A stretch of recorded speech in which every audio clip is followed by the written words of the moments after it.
കുതിര അതിൻ്റെ റബ്ബിനോട്, അതിൻ്റെ രക്ഷിതാവിനോട്, അതിൻ്റെ യജമാനനോട് കാണിക്കുന്ന നന്ദിയെക്കുറിച്ച് പറഞ്ഞിട്ട് ഖുർആൻ പറയാ, ഇന്നൽ ഇൻസാന ലിറബ്ബിഹി ലകനൂദ്.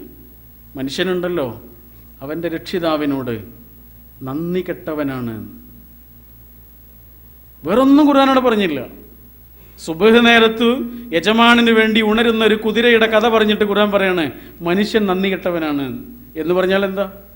അതേ സുബഹ് നേരത്ത് ഇതേ മനുഷ്യന്റെ യജമാനൻ, അവൻ അന്നം നൽകുന്ന, വെള്ളം നൽകുന്ന, ജീവവായു നൽകുന്ന, അവന് സൗകര്യങ്ങൾ നൽകിയ, സുഖങ്ങൾ നൽകിയ, കിടന്നുറങ്ങാൻ കിടപ്പാടം നൽകിയ, വെയിൽ കൊള്ളാതെ കിടന്നുറങ്ങാൻ വീട് നൽകിയ, മഴ കൊള്ളാതെ കിടന്നുറങ്ങാൻ മേൽക്കൂര നൽകിയ അവൻ്റെ രക്ഷിതാവിന് വേണ്ടി ആ നേരത്ത് ഉണരാൻ അവനോട് അവൻ്റെ രക്ഷിതാവ് പറഞ്ഞിട്ടുണ്ട്.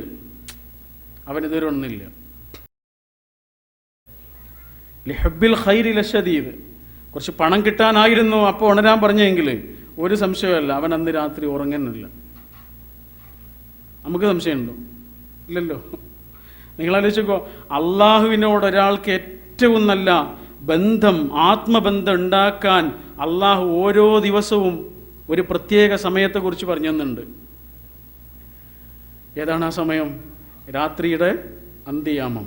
ആ സമയത്ത് എനിക്കെന്താണ് പണി? ഞാൻ നിങ്ങളെ പറ്റിയൊന്നും പറയുന്നില്ല. എനിക്കെന്താ പണി? ഏറ്റവും പ്രീഷ്യസായൊരു സമയം, അള്ളാഹുവിന് നമ്മളോട് ഏറ്റവും അടുപ്പം തോന്നുന്ന ഒരു സമയം. എന്നോട് എന്താണോ എൻ്റെ അടിമ ആ നേരത്ത് ചോദിക്കുന്നത് ഞാൻ അവന് കൊടുക്കും. എന്നോട് അവൻ പശ്ചാത്തപിക്കുന്നുണ്ടെങ്കിൽ, ആ സമയത്ത് ഉണർന്ന് അവൻ എന്നോട് തൗബ ചെയ്യുന്നുണ്ടെങ്കിൽ ഞാൻ അവന് വാരിക്കോരിയത് കൊടുക്കും. അവൻ എന്നോട് എന്താണോ ആവശ്യപ്പെടുന്നത് ഞാൻ അവനത് ചൊരിഞ്ഞു കൊടുക്കും. ഹദീസാണത്. ഇമാം തിർമിദി ഉദ്ധരിച്ചൊരു ഹദീസ്. അത്രയും വിലപിടിപ്പുള്ളൊരു സമയം നമ്മുടെ ദിവസത്തിലെ നമ്മുടെ ജീവിതത്തിലെ ഓരോ ദിവസത്തിലും അല്ല തരുന്നുണ്ട്. എന്നിട്ട് നമ്മൾ ആ ബന്ധം ഉണ്ടാക്കിയെടുക്കുന്നുണ്ടോ? ഞാൻ എന്നെക്കുറിച്ച് ആലോചിച്ചാൽ മതി, നിങ്ങൾ നിങ്ങളെക്കുറിച്ചും ആലോചിച്ചാൽ മതി. എൻ്റെ കയ്യിലൊരു പുസ്തകമുണ്ട്. ഈ പുസ്തകത്തിൻ്റെ പേര് പുലർക്കാല യാമങ്ങളിൽ നിന്നാണ്. ഈ പുസ്തകത്തിൽ മുഴുവനായും പറയുന്നത് അള്ളാഹുവിനോട് ഒരാൾ ഉണ്ടാക്കിയെടുക്കേണ്ട ആത്മബന്ധത്തെക്കുറിച്ചാണ്. അതിന് അദ്ദേഹം പേരിട്ടത് പുലർക്കാല യാമങ്ങളിൽ. ആ നേരമാണ് അള്ളാഹുവിനോട് ഒരാൾക്ക് ഏറ്റവും നല്ല ആത്മബന്ധം ഉണ്ടാക്കിയെടുക്കാൻ പറ്റിയ സമയമാണ്. ഇംഗ്ലീഷിലിറങ്ങിയ ഒരു പുസ്തകമാണിത്. ഇൻ ദ ഏർലി അവേഴ്സ്, അതാണ് ആ പുസ്തകത്തിൻ്റെ പേര്. മലയാളത്തിലെത്തിയ പുസ്തകം. എന്ന് പറഞ്ഞാൽ ഓരോ ദിവസവും ഓരോ നേരത്തും അള്ളാഹിനോടുള്ളൊരു ബന്ധമുണ്ട്. ആ ബന്ധം എങ്ങാനും ഒരാൾക്ക് നേടാൻ കഴിഞ്ഞാൽ, ആ ആത്മബന്ധത്തിൻ്റെ സൗഭാഗ്യം എങ്ങാനും ഒരാൾക്ക് അനുഭവിക്കാൻ കഴിഞ്ഞാൽ, പിന്നെ അയാളുടെ ജീവിതത്തിൽ അനുഭവിക്കുന്ന ഒരു സുഖമുണ്ട്. പ്രാർത്ഥന കൊണ്ട് അയാൾ അനുഭവിക്കുന്ന ഒരു അഭയമുണ്ട്. അത് വാക്കുകൾ കൊണ്ട് വിശദീകരിക്കാൻ കഴിയില്ല. അനുഭവസ്ഥരിങ്ങനെ പറയണത്. കാരണം കൂടെയുള്ള ഒരാളാണ് തിരിച്ചറിയണത്. പിന്നെ നമ്മൾ ഒറ്റക്കാവോ? കൂടെയുള്ള ഒരാളെ നമ്മൾ തിരിച്ചറിയുമ്പോൾ പിന്നെ നമ്മൾ ഒറ്റക്കാവോ? ജീവനാഡിയേക്കാൾ അടുത്തിരിക്കുന്ന ഒരാൾക്ക് മനസ്സിലാകുമ്പോൾ, ഉണ്ട് എന്നാണ് തിരിച്ചറിയുമ്പോൾ, പിന്നെ അയാൾക്ക് എവിടെ പേടി? ഒരു പേടിയുണ്ടാവില്ല. പ്രാർത്ഥനയുടെ അഭയം എന്താണെന്ന് എനിക്ക് മനസ്സിലാവും. മഞ്ചേരിക്കടുത്ത്, നമ്മുടെ നാടിനടുത്താണ് മഞ്ചേരി. മഞ്ചേരിക്കടുത്ത് ആനക്കയം എന്ന് പറഞ്ഞ ഒരു സ്ഥലമുണ്ട്. വളരെ പ്രസിദ്ധമായൊരു സ്ഥലമാണ്. അവിടെയുള്ള നമ്മുടെ ഒരു സുഹൃത്ത് പറഞ്ഞാണ്, അദ്ദേഹത്തിൻ്റെ ഭാര്യയ്ക്ക് 2 കിഡ്നിയും ഫെയിലിയറായി. ഡോക്ടർ പറഞ്ഞു വളരെ പെട്ടെന്ന് നിങ്ങൾ അത് മാറ്റിവെക്കണം, എത്ര പെട്ടെന്ന് കഴിയുമോ അത്രയും പെട്ടെന്ന് അത് മാറ്റിവെക്കണം എന്നറിയണം. സ്വാഭാവികമായിട്ടും അവർ മാറ്റിവെക്കാൻ വേണ്ടി, അവരുടെ കയ്യിൽ പണമുണ്ട്, മാറ്റിവെക്കാൻ വേണ്ടി ഒരുങ്ങണം. അപ്പോൾ ഈ ഭാര്യ ഭർത്താവിനോട് പറയണേ, നമുക്ക് അത് ട്രാൻസ്പ്ലാന്റ് ചെയ്യുന്നതിന് മുമ്പ് എനിക്കൊന്ന് ഉംറയ്ക്ക് പോകണം. എൻ്റെ ജീവിതത്തിൽ ഏറ്റവും വലിയൊരു ആഗ്രഹമാണ്. ഒരു ഉംറയ്ക്കെങ്കിലും നമുക്ക് വേഗം പോയിട്ട് പോരണം. കാരണം ഇത് മാറ്റിവെക്കുന്നതിനിടയിൽ ഞാൻ മരിച്ചു പോയാലോ, പിന്നെ അതിന് സമയം ഉണ്ടാവില്ലല്ലോ. അതുകൊണ്ട് എനിക്കൊരു ഉംറ ചെയ്യണമെന്ന് പറഞ്ഞു. അങ്ങനെ 2 പേരും ഉംറയ്ക്ക് വേണ്ടിയിട്ട് വന്നു. എന്താണ് ഉംറ എന്ന് പറഞ്ഞാൽ? പ്രാർത്ഥന. എന്താ നിസ്കാരം എന്ന് പറഞ്ഞാൽ? പ്രാർത്ഥന. എന്താണ് ഹജ്ജ്? പ്രാർത്ഥന. പ്രാർത്ഥിക്കാനുള്ള ഓരോ ചാൻസ്. ആ ഉംറയിൽ നിറയെ അവർ പ്രാർത്ഥിക്കുകയായിരുന്നു. പ്രാർത്ഥന കൊണ്ട് നിറഞ്ഞു. നാട്ടിൽ തിരിച്ചെത്തി. ഇത് മാറ്റിവെക്കാനുള്ള തയ്യാറെടുപ്പുകൾക്കിടയിൽ ഡോക്ടർ പറഞ്ഞു ഒന്നുകൂടി ഒന്ന് ഡയഗ്നോസ് ചെയ്യണമെന്ന്. ഡയഗ്നോസ് ചെയ്തിട്ട് ഡോക്ടർ പറയാണ്, എന്ത് മിറക്കിളാണ് ഇവിടെ സംഭവിച്ചത്? 2 കിഡ്നിക്കൊരു കുഴപ്പമില്ല. വിശ്വസിക്കുന്നത് എന്നോട് ആ മനുഷ്യൻ നേരിട്ട് പറഞ്ഞതാണ്. വിശ്വസിക്കേണ്ടി വരും. നമ്മുടെ ജീവിതത്തിൽ നമ്മൾ അനുഭവിക്കും. പ്രാർത്ഥനയുടെ അഭയം എത്രയാണ് എന്ന് തിരിച്ചറിഞ്ഞ ഒരാൾ, പ്രാർത്ഥനയുടെ മഹാശക്തി എത്രയാണ് എന്ന് തിരിച്ചറിഞ്ഞ ഒരാളുടെ മുന്നിൽ അള്ളാഹുവിൻ്റെ റഹ്മത്ത് കണ്ണിൻ്റെ മുന്നിൽ അയാൾ ഇങ്ങനെ കാണും. ചേന്നമംഗലൂരിലുള്ള ഒരു സുഹൃത്ത് പറഞ്ഞതാ, അദ്ദേഹത്തിൻ്റെ ഭാര്യയ്ക്ക് മാരകമായ ക്യാൻസർ പിടിപെട്ടു. കേരളത്തിലെ ഏറ്റവും പ്രശസ്തനായ ഓങ്കോളജിസ്റ്റിനെ പോയിട്ടാണ് കാണിക്കുന്നത്. ആ ഡോക്ടർ പറയാണ്, ചികിത്സയുടെ ഒരു വേളയിൽ അദ്ദേഹം പറഞ്ഞു 6 മാസത്തിലേറെ ഇവർ ജീവിച്ചിരിക്കാനുള്ള സാധ്യതയില്ല. അത് പറഞ്ഞത് 1990കളുടെ അവസാനമാണ്. 2012 ആ ഭാര്യ വളരെ നല്ല ആരോഗ്യവതിയായി ചേന്നമംഗലൂർ ജീവിക്കുന്നുണ്ട്. ഇവിടെ ചേന്നമംഗലൂരുണ്ടാവുമല്ലോ. എന്നിട്ട് ആ മനുഷ്യനോട് പറയാണ്, നമ്മളോട് പറയാണ്, പ്രാർത്ഥന കൊണ്ട് എന്തു സംഭവിക്കും എന്നതിൻ്റെ ഏറ്റവും നല്ല ഉദാഹരണമാണ് എൻ്റെ ജീവിതത്തിൽ സംഭവിച്ചത്. പ്രാർത്ഥന കൊണ്ട് എന്തും സംഭവിക്കുമെന്ന് തിരിച്ചറിഞ്ഞതിൻ്റെ ഏറ്റവും നല്ല ഉദാഹരണമാണ് എൻ്റെ ജീവിതത്തിൽ ഞാൻ മനസ്സിലാക്കിയത്. അതാണ് പ്രാർത്ഥന. പ്രാർത്ഥന കൊണ്ട് എന്തും സംഭവിക്കും. തീ തണുക്കുക എന്നുള്ളത് സംഭവിക്കാത്തൊരു കാര്യമല്ലേ? എന്നാൽ ഇബ്രാഹിം നബി അലൈഹിസ്സലാമിൻ്റെ തവക്കുലിൻ്റെ മുമ്പിൽ, ഈമാനിൻ്റെ മുന്നിൽ, പ്രാർത്ഥനയുടെ മുന്നിൽ തീ തണുപ്പായി മാറി. വായിച്ചിട്ടില്ലേ നമ്മൾ? കടൽ 2ആയി മാറുക എന്നുള്ളത് അസംഭവ്യമായൊരു കാര്യമാണ്. പക്ഷേ മൂസാ നബി അലൈഹിസ്സലാമിൻ്റെ തവക്കുലിൻ്റെ മുന്നിൽ, ഈമാനിൻ്റെ ഇന്ധനം നിറച്ച ആ ഹൃദയത്തിൻ്റെ മുന്നിൽ കടൽ 2ആയി പിളരുന്നത് കണ്ണിൻ്റെ മുന്നിൽ ഇങ്ങനെ കാണുകയാണ് അവർ. നമ്മളും കാണും അസാധാരണമായ കാഴ്ചകൾ, അസാധാരണമായ അനുഭവങ്ങൾ, ആശ്ചര്യകരമായ അനുഭവങ്ങൾ നമ്മുടെ ജീവിതത്തിൽ നമ്മളിങ്ങനെ കാണും. അതിനുള്ള മാർഗമാണ് ഖുർആൻ നമുക്ക് പറഞ്ഞു തരുന്നത്. ആ ഈമാനിനെ ഒരാൾ ഉൾക്കൊള്ളേണ്ടതുപോലെയാണ് ഉൾക്കൊണ്ടു കഴിഞ്ഞാൽ അത് സംഭവിക്കും. ഇതേ ആനക്കയത്തുള്ള നമ്മുടെ ഒരു സുഹൃത്ത് പറഞ്ഞതാ, 9 വർഷം അദ്ദേഹത്തിന് മക്കളില്ലായിരുന്നു. 9 വർഷം. നല്ല ഒരു ബിസിനസ്സൊക്കെ ഉള്ള ആളാണ്. അങ്ങനെ കൊടുങ്ങല്ലൂരിലൊരു ചികിത്സ ഉണ്ട് എന്ന് പറഞ്ഞിട്ട് അവിടേക്ക് പോയി. 2 വർഷമാണ് ആ ചികിത്സ നടത്തിയത്. ഒരു റിസൾട്ടും ഇല്ല.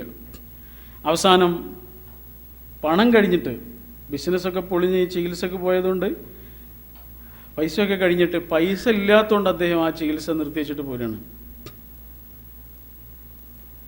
പിന്നെ അദ്ദേഹം പറയാം, പിന്നീടുള്ള ഞങ്ങളുടെ രാത്രികൾ മുഴുവനും പ്രാർത്ഥനയുടെ രാത്രികളായിരുന്നു, തഹജ്ജുദിൻ്റെ രാത്രികളായിരുന്നു.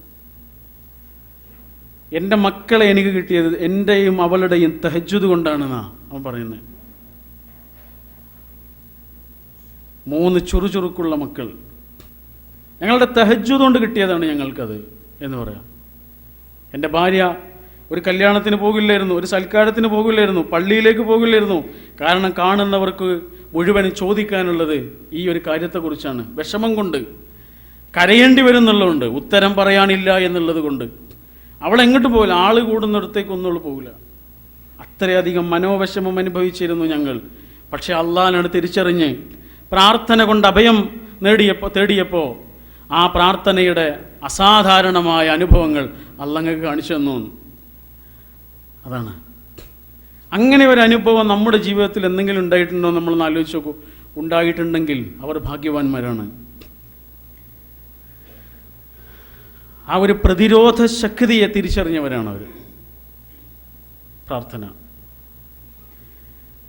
എന്ന് പറഞ്ഞാൽ തവക്കുലാണ്. തവക്കുൽ എന്ന് പറഞ്ഞാൽ പ്രത്യേകമായൊരു പ്രവർത്തനമൊന്നുമല്ല. അതൊരാൾ അള്ളാനെ മനസ്സിലാക്കലാണ്. അതിന് പ്രത്യേകമായൊരു പ്രവർത്തനമൊന്നുമില്ല. ഒരാൾക്ക് അള്ളാനെ മനസ്സിലാക്കലാണത്.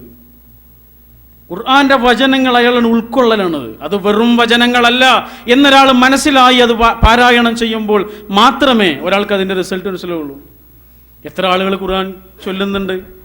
അത് വെറും വചനങ്ങളല്ല എന്നൊരാൾ മനസ്സിലാക്കിക്കൊണ്ട് ഖുർആനിൻ്റെ ഓരോ വചനങ്ങളിലൂടെ അങ്ങനെ സഞ്ചരിക്കുമ്പോൾ നമ്മളെങ്ങനെ കാണും? അതാണ്. ഒരു കണ്ണാടിയുടെ മുന്നിൽ ചെന്ന് നിൽക്കുമ്പോൾ നമ്മളെ കാണുന്നില്ലേ?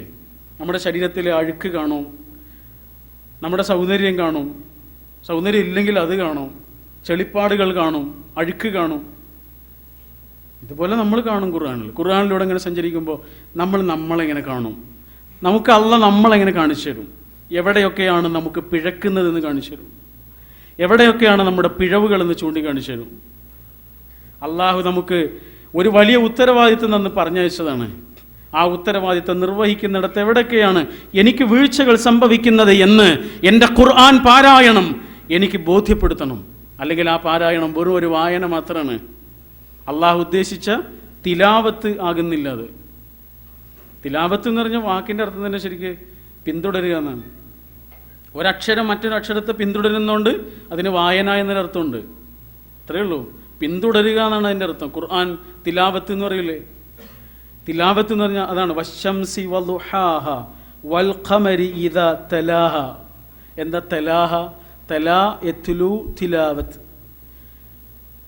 വശംസി വളുഹാഹ, സൂര്യൻ ചന്ദ്രൻ തന്നെയാണ് സത്യം, ളുഹാ നേരം തന്നെയാണ് സത്യം, വൽ ഖമരി ചന്ദ്രനെ തന്നെയാണ് സത്യം, ഇദാ തലാഹ അത് സൂര്യനെ പിന്തുടരുമ്പോൾ.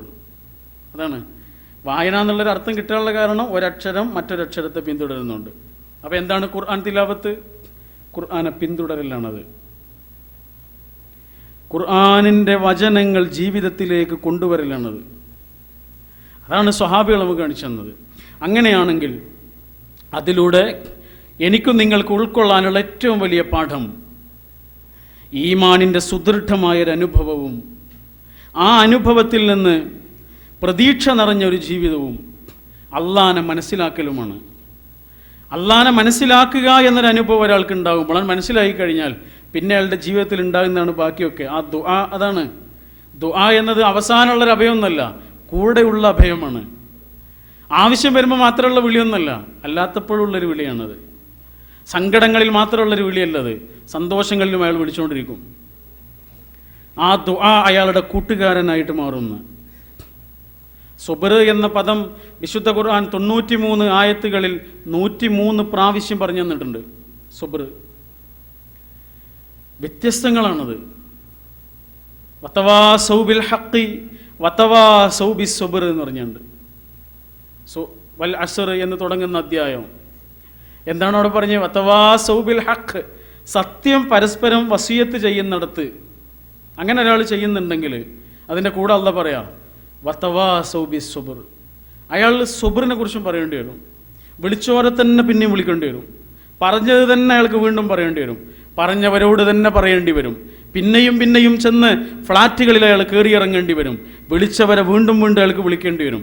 സത്യം പറയണമെന്നുണ്ടെങ്കിൽ, സത്യത്തിലേക്ക് ക്ഷണിക്കണം എന്നുണ്ടെങ്കിൽ, വെളിച്ചം പ്രസരിപ്പിക്കണം എന്നുണ്ടെങ്കിൽ അയാൾ സുബ്ർ കാണിച്ചേ മതിയാകൂന്ന്. ആ സുബ്റാണ് അയാൾക്ക് പ്രതീക്ഷയാണ്. നേരത്തെ നമ്മൾ പറഞ്ഞല്ലോ, സുബ്ർ എന്ന് പറഞ്ഞാൽ അയാൾക്ക് വരാനിരിക്കുന്നൊരു നന്മയെ പ്രതീക്ഷിക്കലാണ്. ഇത് അള്ളാഹുവിൽ ഈമാനില്ലാത്ത ഒരാൾക്ക് കിട്ടൂല, ഒരിക്കലും അയാളത് അനുഭവിക്കില്ല. കേരളത്തിലെ വളരെ പ്രസിദ്ധനായൊരു സാംസ്കാരിക പ്രവർത്തകനുണ്ട്, ഒരു ഇടതുപക്ഷ ചിന്തകനുണ്ട്. അദ്ദേഹത്തിൻ്റെ പേര് പറയാൻ അദ്ദേഹം എനിക്ക് അനുവാദം തന്നതുകൊണ്ട് മാത്രം അദ്ദേഹത്തിൻ്റെ പേര് പറയാണ്. KEN കുഞ്ഞഹമ്മദ് എന്ന പേരിൽ അറിയപ്പെടുന്ന വളരെ പ്രഗത്ഭനായ എഴുത്തുകാരനും പുരോഗമന കലാസാഹിത്യ സംഘത്തിൻ്റെ പ്രവർത്തകനാണ്. അദ്ദേഹം ഒരു മുസ്ലിം കുടുംബത്തിലാണ് ജനിച്ചതെങ്കിലും അദ്ദേഹം ദൈവവിശ്വാസിയല്ല. അദ്ദേഹത്തോട് ഒരിക്കൽ ഒരു ഇൻ്റർവ്യൂ ചെയ്യുന്ന സമയത്ത് ചോദിച്ചു, ദൈവത്തിൽ വിശ്വാസമുണ്ട് എന്നതുകൊണ്ട് നമ്മൾ അനുഭവിക്കുന്നൊരു സമാധാനമുണ്ട്. അതൊരു വല്ലാത്ത സമാധാനം തന്നെയാണ്. പക്ഷേ നിങ്ങൾ ദൈവത്തിൽ വിശ്വസിക്കാത്ത ഒരാളാണ്, നിങ്ങൾക്ക് അതുകൊണ്ട് എന്ത് സമാധാനമാണ് ഉള്ളതെന്ന് ചോദിച്ചു. വല്ല സമാധാനം ഉണ്ടാവുമല്ലോ, അല്ലെങ്കിൽ ഇപ്പോൾ ഒരാൾ ദൈവവിശ്വാസി അല്ലാതാകുമോ? എന്താണ് ദൈവവിശ്വാസി അല്ലാത്തതുകൊണ്ടുള്ള സമാധാനം എന്താണെന്ന് വെച്ചു. എന്തൊരു ചോദ്യം ചോദിച്ചാലും വളരെ പെട്ടെന്ന് ഉത്തരം പറയുന്ന ഒരാളാണ് അദ്ദേഹം. അത്രയും നല്ല പ്രതിഭയുള്ള ഒരാളാണ്. പക്ഷേ ഈ ചോദ്യത്തിന് അദ്ദേഹം കുറച്ച് സമയമൊന്ന് എടുത്തു. എന്നിട്ട് അദ്ദേഹം പറഞ്ഞു, ദൈവവിശ്വാസി അല്ലാത്തത് കൊണ്ട് എന്താണ് സമാധാനം എന്ന് ചോദിച്ചാൽ ഞാനതിന് ഉത്തരം പറയും, ഒരു സമാധാനവുമില്ല. എന്നിട്ട് രണ്ട് സംഭവങ്ങളാണ് അദ്ദേഹം പറഞ്ഞത്. ഇന്നും ജീവിച്ചിരിക്കുന്ന ഒരാളാണ് അദ്ദേഹം. ഒന്നാമത്തെ സംഭവം, അദ്ദേഹത്തിൻ്റെ സുഹൃത്ത് കുറ്റ്യാടിയിലെ ഒരു സൂപ്പി മാഷുണ്ട്, കവിയാണ്. ഈ സൂപ്പി മാഷിൻ്റെ ഒരു കുട്ടി വേറെ 2 കുട്ടികളും കുറ്റ്യാടിപ്പുഴയിൽ മുങ്ങി മരിച്ചു. ഈ കുട്ടിയും ആ കുട്ടിയുടെ 2 സുഹൃത്തുക്കളും. അപ്പോൾ മകൻ മരിച്ച സൂപ്പി മാഷിൻ്റെ വീട്ടിലേക്കാണ് KEN അദ്ദേഹത്തെ ആശ്വസിപ്പിക്കാൻ വേണ്ടിയിട്ട് ചെല്ലുന്നത്. കുട്ടിയുടെ മയ്യത്തുണ്ട് അവിടെ കിടക്കുന്നത്. KN പറയാണ്, ഞാൻ സൂപ്പി മാഷിൻ്റെ കൈ പിടിച്ചു എന്ന്. ഇനി എന്താണ് ഞാൻ പറയേണ്ടത്? ദൈവവിശ്വാസി അല്ലാതായതിൻ്റെ പേരിൽ ഞാൻ എൻ്റെ ജീവിതത്തിൽ അനുഭവിച്ച ഏറ്റവും വലിയ പ്രതിസന്ധിയുടെ ഒരു നിമിഷമായിരുന്നു അതെന്ന് അദ്ദേഹം പറയാണ്. ഒരു കൊച്ചുകുട്ടിയല്ലേ, പാപങ്ങളൊന്നും ചെയ്യാത്തൊരു കുട്ടിയല്ലേ, അവൻ സ്വർഗത്ത് പോകൂലേ എന്ന് പറയാൻ ഒരു സ്വർഗത്തിൽ ഞാൻ വിശ്വസിക്കുന്നില്ല. ഇതൊക്കെ ജീവിതത്തിലെ പരീക്ഷണങ്ങളല്ലേ, ദൈവത്തിൻ്റെ പരീക്ഷണങ്ങളല്ലേ എന്ന് പറയാൻ ഒരു ദൈവത്തിലും ഞാൻ വിശ്വസിക്കുന്നില്ല. ദൈവവിശ്വാസിയല്ലാത്തത് കൊണ്ട് ഒരു സമാധാനവും ഞാൻ അനുഭവിക്കുന്നില്ല. അദ്ദേഹത്തിൻ്റെ മകൻ ഉണ്ട്, ഒറ്റ കുട്ടിയുള്ള അദ്ദേഹത്തിന്, മെനിനോ ഫ്രൂട്ടോ എന്നാണ് ആ കുട്ടിയുടെ പേര്. ആ കുട്ടി സൈക്കിളിൽ നിന്ന് വീണ് വളരെ ഗുരുതരമായൊരവസ്ഥയിൽ ICUയിൽ കിടക്കുമ്പോൾ അദ്ദേഹം പറയാണ്, അദ്ദേഹത്തിൻ്റെ മുസ്ലിം സുഹൃത്തുക്കൾ അദ്ദേഹത്തെ വിളിച്ചിട്ട് പറഞ്ഞു, KN, ഞങ്ങൾ നിങ്ങളുടെ കുട്ടിക്ക് വേണ്ടി പ്രാർത്ഥിക്കുന്നുണ്ട്. അദ്ദേഹം പറയാം, ഞാൻ പ്രാർത്ഥനയിൽ വിശ്വസിക്കാത്ത ആളാണ്, പക്ഷേ ആ വാക്ക് കേട്ടപ്പോൾ ഞാൻ അനുഭവിച്ചൊരു സമാധാനമുണ്ട്. ദൈവവിശ്വാസം ഉള്ളത് കൊണ്ടൊരു മനുഷ്യൻ അനുഭവിക്കുന്ന ഒരാശ്രയം എത്ര വലുതാണെന്ന് എനിക്ക് അപ്പം മനസ്സിലായി എന്ന്. കാൾ മാർക്സ് ലോകം കണ്ട ഏറ്റവും മനുഷ്യസ്നേഹിയായ ആളുകളിൽ ഒരാളാണ്, ഒരു സംശയമില്ല. ലണ്ടനിലെ ബ്രിട്ടീഷ് ലൈബ്രറിയിൽ ഏറ്റവും ആദ്യം വന്ന് അവസാനം അത് അടച്ചിടുന്നത് വരെ വായിച്ച് പാവങ്ങൾക്ക് വേണ്ടി പൊരുതിയ ഒരു വലിയ മനുഷ്യനാണ് അദ്ദേഹം.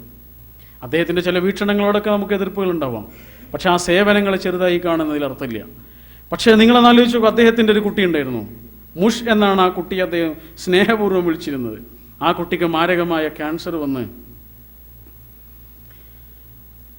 ആ കുട്ടി അസുഖം ബാധിച്ച് കിടക്കുന്ന സമയത്ത് ഈ മാർക്സ് ആ കുട്ടിയുടെ അടുത്ത് ഇങ്ങനെ നിൽക്കുകയാണ്. ആ കുട്ടി മരിച്ചു പോകുന്ന നിമിഷം ആ കുട്ടിയുടെ മുഖത്തേക്ക് നോക്കിയിട്ട് അദ്ദേഹം കരഞ്ഞ ഒരു സന്ദർഭത്തെക്കുറിച്ച് പിന്നീട് അദ്ദേഹം എഴുതുന്നുണ്ട്. പാവം എൻ്റെ മുഷ്, അവൻ മരിച്ചുപോയി. അവൻ്റെ ചെറിയ ശരീരത്തിൽ അവൻ അനുഭവിച്ച വേദന എത്ര വലുതായിരിക്കുമെന്ന് എനിക്ക് ഓർക്കാൻ വയ്യ. അതിലേറെ വലിയൊരു പരീക്ഷണമാണ്. ഞാൻ എൻ്റെ ജീവിതത്തിൽ അനുഭവിച്ച ഏറ്റവും കടുത്ത ഒരു പ്രതിസന്ധിയുടെ നിമിഷമായിരുന്നു അത് എന്ന് പറയുന്നത് വലിയ കട്ടിയുള്ള മഹാഗ്രന്ഥങ്ങൾ എഴുതിയ കാൾ മാർക്സ് ആണ്. അദ്ദേഹം എഴുതി കൂട്ടിയ ഒരു വരി പോലും അദ്ദേഹത്തിൻ്റെ ജീവിതത്തിലെ വളരെ പ്രതിസന്ധി നിറഞ്ഞ ഒരു നിമിഷത്തിൽ ആശ്വാസമായി അദ്ദേഹത്തിൻ്റെ മനസ്സിലേക്ക് പെയ്തിലാണ്. ഞാൻ എഴുതി കൂട്ടിയ ഒരു പുസ്തകത്തിലെ വരി പോലും, ഒറ്റ വരി പോലും ആ ഒരു പ്രതിസന്ധിയുടെ സമയത്ത് എനിക്ക് ആശ്വാസമായി തീർന്നില്ല എന്ന് അദ്ദേഹം പറയുന്നുണ്ട്. അവിടെയാണ് നമ്മളെ ഒന്ന് പുനരാലോചിക്കേണ്ടത്. ഈ ഒരു സുഖം നമ്മൾ അനുഭവിക്കുന്നുണ്ടോ? ചെറിയ ചെറിയ വിഷമങ്ങളിൽ പോലും മനസ്സ് തകരുന്ന ആളുകളുണ്ട്. എന്നാൽ വലിയ വലിയ സങ്കടങ്ങളിലും പ്രതിസന്ധികളിലും പോലും മനസ്സിനെ പിടിച്ചിരുത്തുന്ന ആളുകളുണ്ട്. അങ്ങനെയാകാൻ നമുക്ക് കഴിയട്ടെ. അത് ഈമാൻ എന്നൊരു അനുഭവം കൊണ്ട് നമുക്ക് കൈവരുന്ന ഏറ്റവും വലിയ സാന്ത്വനമാണ്. വിശുദ്ധ ഖുർആൻ സൂറത്തുൽ ഹദീദിലെ 21-ാമത്തെ വചനത്തിൽ പറഞ്ഞൊരു കാര്യമുണ്ട്. മാ അസ്വാബ മിൻ മുസീബത്തിൻ ഫിൽ അർളി വലാ ഫീ അൻഫുസികും ഇല്ലാ ഫീ കിതാബിൻ മിൻ ഖബ്ലി അൻ നബ്റഅഹ ഇന്ന ദാലിക അലല്ലാഹി യസീർ ലികൈലാ തഅദു അലാ മാ ഫാതകും വലാ തഫ്റഹു ബിമാ ആതാകും വല്ലാഹു ലാ യുഹിബ്ബു കുല്ല മുഖ്താലിൻ ഫഖൂർ. നിങ്ങളുടെ ജീവിതത്തിലോ ഈ ഭൂമിയിലോ അള്ളാഹ് നമ്മളോട് പറയാം, ഒന്നും സംഭവിക്കുന്നില്ല. നേരെ കൂട്ടി നേരത്തെ തന്നെ അള്ളാഹു ഒരു ഗ്രന്ഥത്തിൽ അത് എഴുതി വെച്ചിട്ടല്ലാതെ ഒന്നും സംഭവിക്കുന്നില്ല എന്ന്. എന്തിനാണ് അങ്ങനെ ഒരു നേരത്തെ എഴുതി വെച്ചത്? ലികൈലാ തഅസൗ അലാ മാ ഫാതകും. നമുക്ക് നഷ്ടപ്പെട്ട ഒരു കാര്യത്തിൻ്റെ പേരിൽ നമ്മൾ സങ്കടപ്പെടാതിരിക്കാനാണ്. വലാ തഫ്റഹൂ ബിമാ ആതാകും. കിട്ടിയ ഒരു സംഗതിയുടെ പേരിൽ അതിരുവിട്ട് ആനന്ദിക്കാതിരിക്കാനുമാണ്. എന്നിട്ട് പറയാം, അങ്ങനെ അതിരുവിട്ട് ആനന്ദിക്കുന്നവർ അള്ളാഹ്ക്ക് ഇഷ്ടമല്ല, അഹങ്കരിക്കുന്നവർ അള്ളാഹുവിന് ഇഷ്ടമല്ല. തിരൂരിലെ നമ്മുടെ ഒരു സുഹൃത്തുണ്ട്, കുറച്ച് പ്രായമുള്ള ഒരാളാണ്, VP ഉമർ എന്ന് പറയും. നിങ്ങൾക്കറിയായിരിക്കും, ഇതിൽ പല ആളുകൾക്കും അറിയുന്നുണ്ടാവും അദ്ദേഹത്തെ എന്നുള്ള ഒരാളാണ്. അദ്ദേഹം ഒരിക്കൽ പറഞ്ഞാണ്, അദ്ദേഹത്തിൻ്റെ മകൻ നല്ല യുവാവായിരിക്കുന്നൊരു സമയത്ത്, പഠിച്ചുകൊണ്ടിരിക്കുന്ന സമയത്ത് ഫുട്ബോൾ കളിക്കിടയിൽ പിന്നെ പരസ്പരം ഒരു കളിക്കാരനോട് കൂട്ടിമുട്ടിയിട്ട് തലക്ക് മാരകമായ മുറിവേറ്റ് മരിച്ചുപോയി. നമ്മുടെ പ്രസ്ഥാനത്തിലൊക്കെ പ്രവർത്തകനായിരുന്ന നല്ല പ്രതിഭാശാലിയായിരുന്നൊരു കുട്ടിയായിരുന്നു. ഒന്ന് ആലോചിച്ചു, ഒരു മകൻ നഷ്ടപ്പെട്ട വാപ്പയുടെ സങ്കടത്ര വലുതായിരിക്കും. അദ്ദേഹം പറഞ്ഞു, അന്ന് എൻ്റെ വീട്ടിൽ ഒരുപാട് ആളുകൾ വന്നു, കുറേ ആളുകൾ എന്നെ വന്നിട്ട് ആശ്വസിപ്പിക്കുന്നുണ്ട്, പക്ഷെ എനിക്കതൊന്നും ഒരു ആശ്വാസമാവുന്നില്ല. അതിനിടയ്ക്ക് NV അബ്ദുറഹ്മാൻ സാഹിബ് വന്നു, അരീക്കോടുള്ള. അദ്ദേഹം പറയാണ്, NV വന്നിട്ട് എന്നോട് ചോദിച്ചു, ഇവിടെ ഖുർആൻ പരിഭാഷ ഉണ്ടോ എന്ന് ചോദിച്ചു. ഉണ്ട് എന്ന് പറഞ്ഞു. എന്നാൽ അതൊന്ന് എടുത്തുകൊണ്ടിരുന്നു. ഞാനത് എടുത്തു കൊണ്ടുവന്നു. എന്നിട്ട് എന്നോട് പറഞ്ഞു, സൂറത്തുൽ ഹദീദ് എടുക്കുമെന്ന് പറഞ്ഞു. ഞാൻ സൂറത്തുൽ ഹദീദ് എടുത്തു. അതിൽ 21-ാമത്തെ ആയത്തൊന്ന് വായിച്ചിട്ട് അതിൻ്റെ അർത്ഥം ഒന്ന് പറയുന്നത്. അദ്ദേഹം പറയാണ്, അദ്ദേഹത്തിൻ്റെ ജീവിതത്തിൽ ഏറ്റവും നിർണായകരമായൊരു സമയത്ത്, നിർണായകമായൊരു നിമിഷത്തിൽ ഖുർആൻ എങ്ങനെയാണ് ഏറ്റവും വലിയ സമാധാനത്തിൻ്റെ ഒരു പുതുമഴയായി അദ്ദേഹത്തിൻ്റെ മേൽ ചൊരിഞ്ഞത് എന്ന ഒരു അനുഭവമാണ് അദ്ദേഹം വിശദീകരിക്കുന്നത്. സൂറത്തുൽ ഹദീദ് എടുക്കാൻ പറഞ്ഞ് 21-ാമത്തെ ആയത്ത് ഓതാൻ പറഞ്ഞു. ഞാൻ ഓതി കൊടുത്തു. മാ അസാബ മിൻ മുസീബത്തിൻ ഫിൽ അർദി വലാ ഫീ അൻഫുസികും ഇല്ലാ ഫീ കിതാബിൻ മിൻ ഖബ്ലി അൻ നബ്റഹ. ഒന്നും സംഭവിക്കുന്നില്ല ജീവിതത്തിൽ, അള്ളാഹു നേരത്തെ അത് നിശ്ചയിച്ചിട്ടല്ലാതെ. യാദൃച്ഛികമായി ഒന്നും സംഭവിക്കുന്നില്ല. എന്തിനാണ് ഇങ്ങനെ ഒരു നേരത്തെ കൂട്ടിയുള്ള തീരുമാനം ഉണ്ടായത്? അതിൻ്റെ കാരണം നഷ്ടപ്പെട്ട ഒരു കാര്യത്തിൻ്റെ പേരിൽ സങ്കടപ്പെടാതിരിക്കാനാണ്. ആ കുട്ടിയുടെ മയ്യത്തുണ്ട് മുന്നിൽ, ആ വാപ്പയുടെ. ആ വാപ്പയാണ് ഈ വചനം വായിക്കുന്നത്. നഷ്ടപ്പെട്ട ഒന്നിൻ്റെ പേരിൽ സങ്കടപ്പെടാതിരിക്കാനാണ്. സംഭവിക്കുക തന്നെ ചെയ്യും അത്. വലാ തഫ്റഹു ബിമാ ആതാക്കും, കിട്ടിയ ഒന്നിൻ്റെ പേരിൽ അതിരുവിട്ട് ആനന്ദിക്കാതിരിക്കാനുമാണ്. നഷ്ടപ്പെടേണ്ടത് നഷ്ടപ്പെടുക തന്നെ ചെയ്യും. ചിലതൊന്നും എത്ര ആവശ്യപ്പെട്ടാലും അള്ളാഹ് നമുക്ക് തരൂല. ചിലതൊക്കെ എത്ര ആവശ്യപ്പെട്ടില്ലെങ്കിലും കോരിച്ചൊരിഞ്ഞ് തരും. അള്ളാഹുവിൻ്റെ രീതി അതാണ്. അപ്പോൾ ചില ആളുകൾ പറയും, ഞാൻ നന്നാകാത്തിൻ്റെ കാരണം അല്ലല്ലേ, അള്ളാഹ് നേരത്തെ കൂട്ടി തീരുമാനിച്ചതല്ലേ. അല്ല, അത് വേറെ കാര്യം. ജീവിതത്തിന് 2 വശങ്ങളുണ്ട്. ഏതാണ് ആ 2 വശം? ഒന്നാമത്തെ വശം, നമുക്ക് യാതൊരു ചോയ്സും ഇല്ലാത്തൊരു വശമുണ്ട്. നമ്മുടെ ജനനം, നമ്മുടെ മരണം. നമ്മൾ ആണാകണോ പെണ്ണാകണോ, വെളുത്തവനാകണോ കറുത്തവനാകണോ, അറബിയാകണോ ഇന്ത്യക്കാരനാകണോ, ജീവിതത്തിലുണ്ടാകുന്ന അപകടങ്ങൾ, രോഗങ്ങൾ, വേദനകൾ, പരീക്ഷണഘട്ടങ്ങൾ, ഇതിലൊന്നും നമുക്കൊരു ചോയ്സും ഇല്ല. അതൊക്കെ അള്ളാഹിൻ്റെ തീരുമാനമായിട്ട് അങ്ങനെ നടക്കും. എന്നാൽ നമുക്ക് ചോയ്സുള്ളൊരു ഭാഗമുണ്ട്. അതേതാണ്? നമ്മൾ എന്ത് പറയണം, എന്ത് പറയണ്ട, എന്ത് ചെയ്യണം, എന്ത് ചെയ്യണ്ട, എന്ത് ധരിക്കണം, എന്ത് ധരിക്കണ്ട, എങ്ങനെ ജീവിക്കണം, എങ്ങനെ ജീവിക്കണ്ട, അത് നമ്മുടെ തീരുമാനമാണ്. ഈ അബൂബക്കർ സിദ്ദീഖ് റളിയല്ലാഹു അൻഹു സ്വർഗ്ഗത്തിൽ പോയത് അദ്ദേഹത്തിൻ്റെ തീരുമാനമാണ്. വേണമെങ്കിൽ നരകത്തിലേക്കുള്ള വഴി തിരഞ്ഞെടുക്കായിരുന്നു. അബൂജഹൽ നരകത്തിൽ പോയിട്ടുണ്ടെങ്കിൽ അത് അദ്ദേഹത്തിൻ്റെ തീരുമാനമാണ്. അയാൾക്ക് വേണമെങ്കിൽ സ്വർഗ്ഗത്തിലേക്കുള്ള വഴി തിരഞ്ഞെടുക്കായിരുന്നു. 2 വഴികളുണ്ടായിരുന്നു മുമ്പിൽ. അതാണ് വഹദൈനാഹുൻ നജ്ദൈൻ എന്ന് പറഞ്ഞത്. 2 വഴികളുണ്ട് മുന്നിൽ. എന്നിട്ട് ഒരാൾ പറയാണ്, ഞാൻ നന്നാകാത്തിൻ്റെ കാരണം അല്ലല്ല, അയാളാണ്. സ്വർഗത്തെക്കുറിച്ച് നരകത്തെക്കുറിച്ച് പറയുന്നിടത്തൊക്കെ അള്ളാഹ് പറഞ്ഞിട്ടുണ്ട്, ബിമാ കസബത് ഐദീകും, നിങ്ങൾ സമ്പാദിച്ചതുകൊണ്ട് അത് നേടിയത്.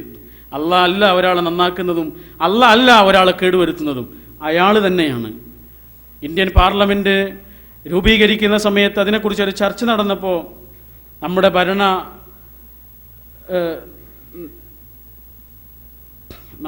ഭരണഘടനയുടെ ശില്പികൾ കൂടിയിരുന്നിട്ട് ആലോചിക്കുകയാണ്, പാർലമെൻറ്റിൻ്റെ മെയിൻ കവാടത്തിൽ വളരെ പ്രസിദ്ധമായ ഏതൊരാളുടെയും കണ്ണ് തറപ്പിക്കുന്ന ഒരു വചനം എഴുതി വെക്കണം. അങ്ങനെ കുറേ ആളുകൾ ഓരോ കോട്ടിങ്സായിട്ട് വന്ന്, അപ്പോഴാണ് ഭരണഘടനയുടെ ശില്പിയായിരുന്ന ഡോക്ടർ ഭീംറാവു അംബേദ്കർ ഒരു വചനമായിട്ട് വന്നിട്ട് പറഞ്ഞു, നമുക്കിതാക്കാം, നിങ്ങളൊന്ന് വായിച്ചു നോക്കൂ. എല്ലാവരും കാണിച്ചു കൊടുത്തു. എല്ലാവരും അത് വായിച്ചിട്ട് ശരി ഇത് മതി എന്ന് പറയാണ്. ആ വചനം ഇന്നും തങ്കലിപികൾ കൊണ്ട് ഇന്ത്യൻ പാർലമെൻറ്റിൻ്റെ ഏറ്റവും പ്രധാനപ്പെട്ട കവാടത്തിൽ എഴുതി വച്ചിട്ടുണ്ട്. അത് വിശുദ്ധ ഖുർആനിലെ 13-ാം അധ്യായം സൂറത്തുർ റഅദിലെ 11-ാമത്തെ ഒരാൾ, ഒരു സമൂഹം, ഒരു ജനത സ്വയം മാറണമെന്നാഗ്രഹിക്കുന്നത് വരെ അള്ളാഹു വരെ മാറ്റുകയില്ല. അള്ളാഹു ഒരാളെ പിടിച്ചിട്ട് നന്നാക്കുന്നില്ല, അള്ളാഹു ഒരാളെ പിടിച്ചിട്ട് കേടുവരുത്തുന്നില്ല. മാർഗങ്ങൾ കാണിച്ചു കൊടുക്കുക ചെയ്തത്, അള്ളാഹു വഴികൾ തുറന്നു കൊടുക്കുക ചെയ്തത്, ഫ്രീഡം നൽകുക ചെയ്തത്. എന്നിട്ട് ശരിയായൊരു വഴി കാണിച്ചു കൊടുത്തു. ആ വഴി തിരഞ്ഞെടുത്താൽ ഉണ്ടാകാവുന്ന നേട്ടങ്ങളെക്കുറിച്ച് പറഞ്ഞു തന്നു. അത് പറഞ്ഞു തരാൻ പ്രവാചകന്മാരെ പറഞ്ഞയച്ചു. അത് പറഞ്ഞു തരാൻ വേദഗ്രന്ഥങ്ങൾ കൊടുത്തയച്ചു. അതാണ് മതം എന്ന് പറഞ്ഞാൽ.